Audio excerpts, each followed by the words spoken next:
Putin के एक फैसले से बाइडेन तिलमिला उठे हैं। पुतिन ने अमेरिका से एक अहम करार तोड़ दिया है। इसकी वजह से दोनों देशों के परमाणु हथियारों की लिमिट तय थी, लेकिन अब ऐसा खतरा है कि पुतिन और बाइडेन दोनों अपने परमाणु हथियारों को लेकर कुछ खतरनाक कदम उठा सकते हैं। इस फैसले से 54 देश दहशत में हैं।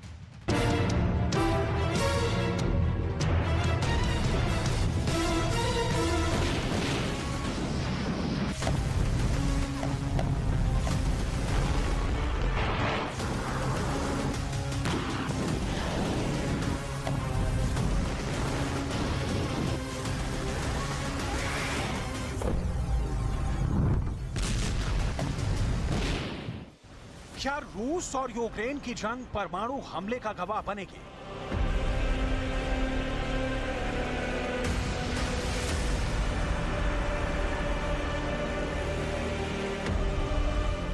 क्या एटम बम फोड़ने से पहले व्लादिमीर पुतिन परमाणु परीक्षण करेंगे?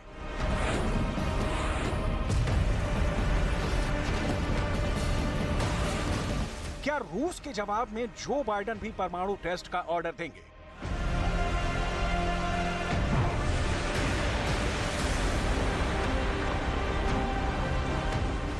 इन तीन सवालों के जवाब से भी बड़ी खबर यह है कि रूस और अमेरिका की न्यू स्टार्ट संधि सस्पेंड होने के बाद दुनिया के करीब 90% परमाणु बम रखने वाले इन दोनों देशों में एटमी रेस यानी परमाणु होड़ शुरू होने वाली है।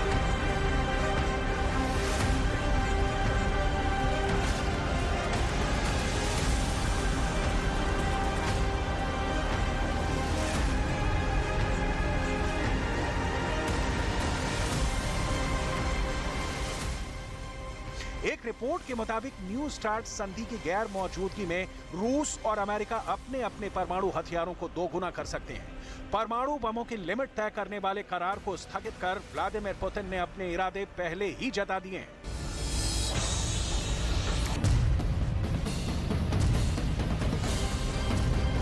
Хочу сердечно поздравить с праздником военнослужащих, добровольцев, мобилизованных граждан, специалистов разных профессий, которые участвуют в специальной военной операции. Сейчас наши бойцы героически сражаются с неонацизмом, пустившим корни на Украине. जिस समझौते को पुतिन ने ताक पर रख दिया है, उसकी शर्तें क्या थी और कैसे अब उन शर्तों को धता बताते हुए परमाणु रेस शुरू होने वाली है, आपको आगे दिखाएंगे। अभी सबसे बड़ा सवाल तो ये कि क्या रूस में वो होने वाला है जो बीते 33 साल में कभी नहीं हुआ। पुतिन का सिग्नल मिलेगा, बटन दबेगा, जमीन के अंदर धमाका होगा, भूकंप जैसा मंजर होगा, धुएं से आसमान भर जाएगा, आग और धुएं में सना रेडिएशन का गुबार उठेगा और रूस के जखीरे में एक और परमाणु हथियार पड़ जाएगा।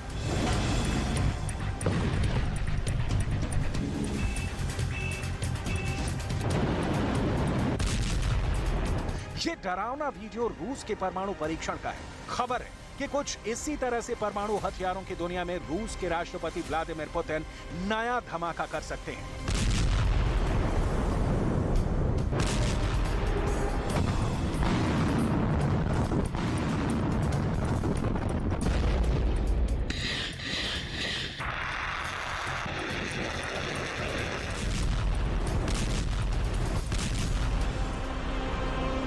आखिर अमेरिका के सैटेलाइट की नजर रूस के एक वीरान आइलैंड पर क्यों टिकी है? अमेरिका का सैटेलाइट उस टापू के चप्पे चप्पे की तस्वीरें क्यों ले रहा है? उस आइलैंड के एक खास इलाके पर ही अमेरिका की पैनी नजर क्यों है? जवाब है रूस की परमाणु परीक्षण की तैयारी। दावे के मुताबिक रूस के नोवाया ज़ेमलिया परमाणु परीक्षण स्थल पर हलचल बढ़ गई है, क्योंकि किसी भी वक्त परमाणु परीक्षण को अंजाम दिया जा सकता है। बीते महीने 21 फरवरी को रूस के राष्ट्रपति व्लादिमीर पुतिन ने अमेरिका से न्यू स्टार्ट संधि को स्थगित करने का ऐलान किया। पुतिन ने अमेरिका के साथ परमाणु हथियारों की लिमिट तय करने वाले इस समझौते को सस्पेंड करने की वजह भी बताई। उन्होंने दो टूक कहा कि वो अमेरिका की अगुवाई में नाटो समेत 54 देशों की मंशा पूरी नहीं होने देंगे, जो यूक्रेन की जंग में रूस की हार के लिए हथियारों की सप्लाई पर पानी की तरह पैसे बहा रहे हैं। На год. Мы знаем, что истекают гарантийные сроки годности к боевому применению отдельных видов ядерных боеприпасов в Соединенных Штатах. И в этой связи некоторые деятели в Вашингтоне, нам это доподлинно известно, задумываются уже о возможности натуральных испытаний своего ядерного оружия, в том числе с учетом того, что в США идет разработка. इस ऐलान का अंजाम क्या होने वाला है वो आपको बस 30 सेकंड बाद बताएंगे। अभी आप पुतिन के इस एक्शन पर अमेरिका के राष्ट्रपति जो बाइडेन का रिएक्शन देखिए। क्या वाकई पुतिन ने अमेरिका से करार को ठंडे बस्ते में डालकर गलती कर दी? ये तो वक्त बताएगा। लेकिन अभी न्यू स्टार्ट संधि के स्थगित होने से दुनिया में परमाणु हथियारों की नई रेस शुरू होने का खतरा मंडरा रहा है।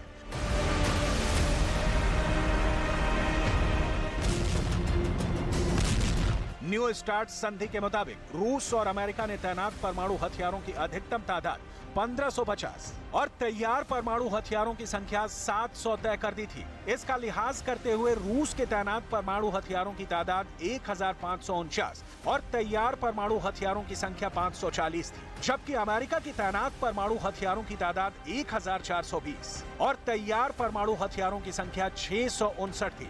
लेकिन अब पुतिन ने साफ कर दिया है कि वो परमाणु बेड़े में हथियारों की तादाद में तेजी से इजाफा करेंगे, जबकि जो बाइडेन ने इसे लेकर अपना प्लान दुनिया के सामने नहीं रखा है। गौर करने वाली बात यह है कि दुनिया भर में परमाणु हथियारों की तादाद 13,865 है। इसमें से 90% परमाणु हथियार रूस और अमेरिका के पास हैं। रूस के पास 6500 परमाणु हथियार हैं, अमेरिका के पास 6,185 एटमी हथियार हैं। अब अंदेशा इस बात का है कि जो करार 2010 में हुआ, तब रूस के राष्ट्रपति दिमित्री मेदवेदेव और अमेरिका के प्रेसिडेंट बराक ओबामा के बीच हुआ, उसे स्थगित कर पुतिन ने परमाणु परीक्षण का रास्ता साफ कर लिया है।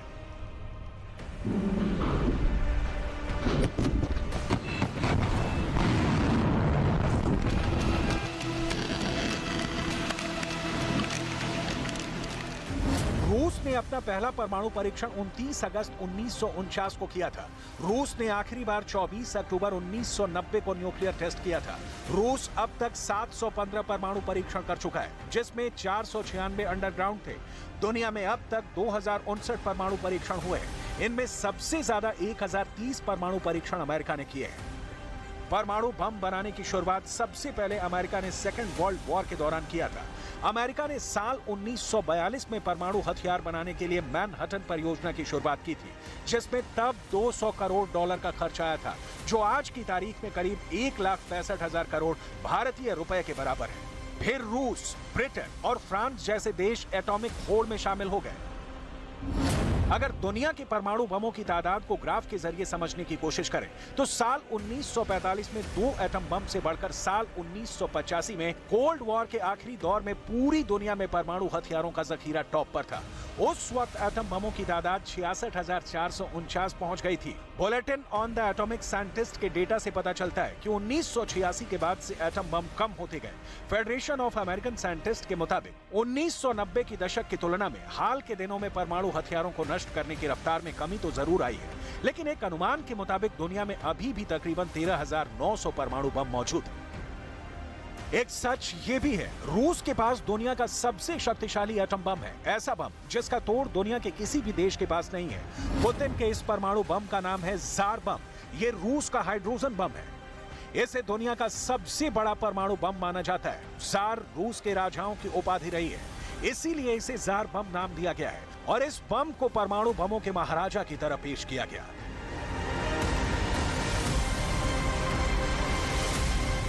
कहते हैं अगर रूस का जार बम गिरा तो धरती का जर्रा जर्रा थर्रा उठेगा। ये हाइड्रोजन बम अगर अपनी पूरी ताकत के साथ फट गया तो पूरी दुनिया का खात्मा कर सकता है। रूस ने इस बम को 1961 में बनाया था, लेकिन इसके टेस्ट का वीडियो 60 बरस बाद दुनिया को दिखाया। ये उसी वक्त का वीडियो है।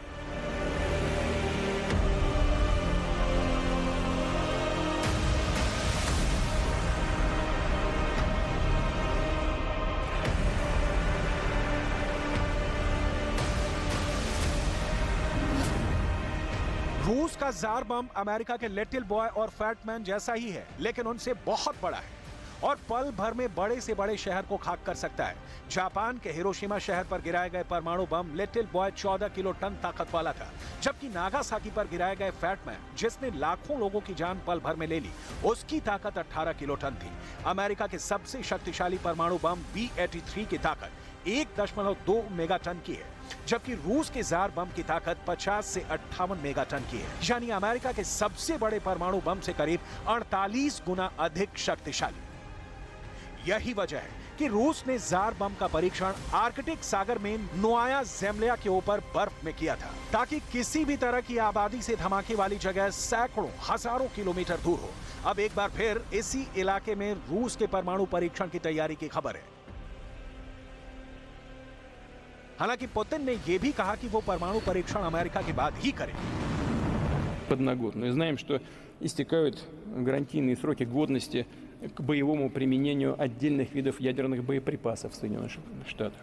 И в этой связи некоторые деятели в Вашингтоне, нам это доподлинно известно, задумываются уже о возможности натуральных испытаний своего ядерного оружия. В том числе с учетом того, что в США идет разработка. लेकिन पुतिन के मन में क्या है, वो क्या करेंगे, ये वही जानते हैं। फिलहाल federation of American scientists (FAS) की एक रिपोर्ट के मुताबिक न्यू स्टार्ट संधि की गैर मौजूदगी में अमेरिका और रूस अपने परमाणु जखीरे को 2 गुना तक कर सकते हैं।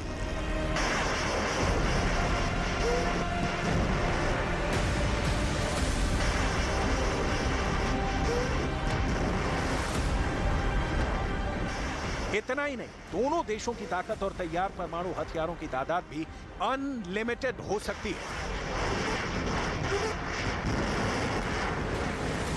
यही वजह है कि नाटो की तरफ से रूस से बार-बार न्यू स्टार्ट संधि लागू करने की गुहार लगाई जा रही है।